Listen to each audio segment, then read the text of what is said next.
उद्धव ठाकरेंनी विधान परिषदेवर जावं अशी मवियाच्या नेत्यांची इच्छा असल्याचं खासदार संजय राऊत यांनी म्हटलं। तसंच काँग्रेसचे प्रदेशाध्यक्ष हर्षवर्धन सपकाळ यांनी ठाकरेंना विनंती केली असून उद्धव ठाकरे आज निर्णय घेणार असल्याचंही राऊत म्हणाले। यावर शिवसेना नेते संजय निरुपम यांचीही प्रतिक्रिया समोर आली आहे। हर्षवर्धन सपकाळ हे माननीय उद्धवजींना भेटले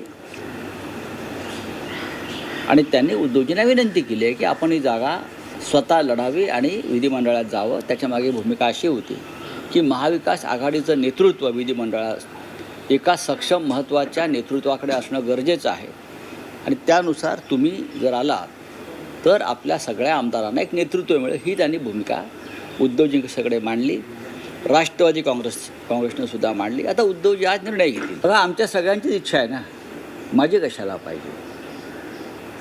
आता त्यांचं मन जे आहे ते निर्णय घेतील, ते त्यांच्या मनानुसार, ते पक्षप्रमुख आहेत।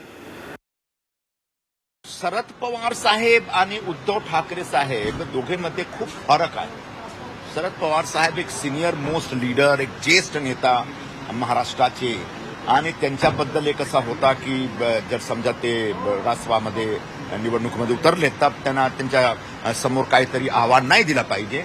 पण उद्धव ठाकरे एवढे मोठा नेता नाही की त्यांना पण बिनविरोध आणण्यासाठी फक्त 9 सीटवर निवडणूक केला पाहिजे। मराठी सक्तीला परिवहन विभागानं अप्रत्यक्षपणे 15